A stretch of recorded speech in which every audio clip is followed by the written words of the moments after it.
در سالهای اخیر ظهورات با نام طلاق خاکستری یا جدایی در زمان کلانسالی به یکی از نگرانی‌های جامعه ایران تبدیل شده است.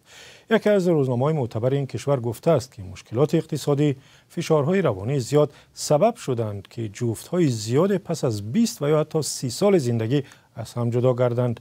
در تاجیکستان هم علامت‌های این تمایل مشاهده می‌شود، اما تحقیق در این باره نیست. راجع به همین موضوع قبل از برنامه صحبتی داشتم با همکارم کیومرث عطا و درباره سبب‌های طلاق در ایام کلانسالی در ایران پرسیدم. روزنامه شرق در یک گزارش نوشته است که فشارهای اقتصادی، افزایش خلل‌ها و فشارهای روانی و ناتوانی در تامین خرج زندگی از سبب‌های اساسی افزایش طلاق در بین جفت‌های بالاتر از 60 ساله در ایران است. در این گزارش آمده است که طلاق در دوران سالمندی یک ظهورات نادر در ایران نیست و دیگر به یک تمایل تبدیل شده است که رو به افزایش دارد. به نوشته روزنامه بسیاری از این جدایی‌ها نتیجه سالها سکوت، انکار، دشواری‌های مالی، احساس تنهایی و تغییر سبک زندگی است. حسام الدین علامه رئیس دبیرخانه شورای ملی سالمندان در ایران گفته است که بیش از 61% مردم کلانسال زیر خط فقر نسبی هستند و بسیاری از آنها حتی به تامین حداقل‌های زندگی روزمره‌شان قادر نیستند. او با اشاره به فشارهای اقتصادی گسترده تاکید کرده است که این فشارها نه تنها جیب سالمندان را خالی می‌کند، بلکه خرج‌های بالای سلامت و مراقبت در ایام کلانسالی هم بر دوش آنها سنگینی می‌کند. موضوعی که سبب فرسایش رابطه‌های انسانی و پایان رفتن سطح و کیفیت زندگی در ایران می‌شود. و سوال دیگر از همکارم درباره احوال و وضع اجتماعی آنهایی بود که جدا می‌شوند و چگونه روز می‌گذرانند. جواد حسینی رئیس سازمان بهزیستی ایران هشدار داده است که احساس تنهایی و بی‌توجهی در میان سالمندان در حال افزایش است و بسیاری از زنان کلانسال تنها زندگی می‌کنند. همچنین زیاده از 40% سالمندان در شهرهای کلان ایران اجاره نشین بودند و توانایی پرداخت پول کرایه خانه خود را ندارند.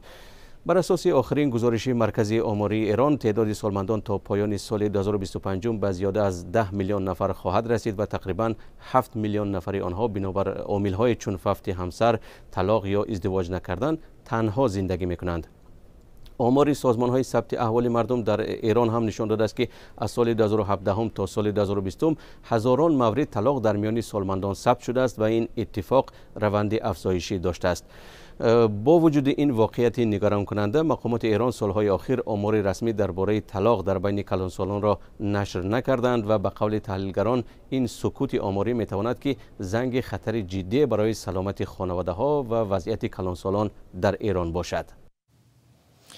و سوال دیگری که از همکارم کردم این بود که آیا این تمایل در تاجیکستان نیز هست که بعد از 10 سالها زندگی پدر و مادر چند فرزند کلان از هم جدا شده باشند؟ طاهر، در تاجیکستان آمار درباره جدا شدن شخصان کلانسال و یا بالاتر از سن 60 در دست نداریم، ولی گزارش‌های پراکنده در این باره در رسانه‌های گوناگون نشر می‌شوند. مثلا چند پیش تلویزیون موج آزاد از ناحیه واسط درباره سرنوشت کنجمو علی و یک ساکن 67 ساله ناحیه گزارش داد که بعد از 46 سال از همسرش جدا شده است و جای برای رفتن ندارد و در خانه برادرش زندگی می‌کند.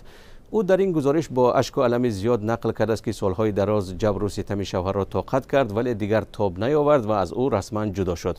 واقعا در زیر همین گزارش دو زن دیگر نوشتند که پس از سالهای دراز زندگی از شوهر خود بدرفتاری و بیرحمی دیدند و از آنها جدا شدند. یکی گفته است که 17 سال زندگی سخت را تحمل کرد اما دیگر طاقت کردن نتوانست. زن دیگری نوشته است که 20 سال زندگی کردم و جدا شدم ولی حاضر پسرم منو عیبدار میکند که تو جدا شدی.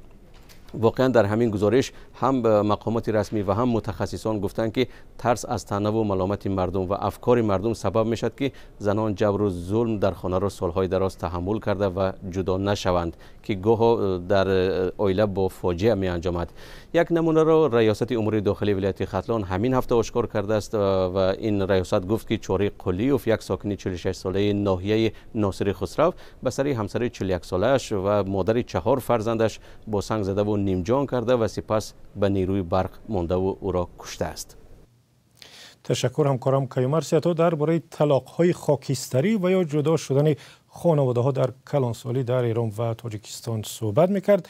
گفتگوی مفصل و ویدیوی این برنامه به زودی در وبسایت azadi.org نشر می‌شود.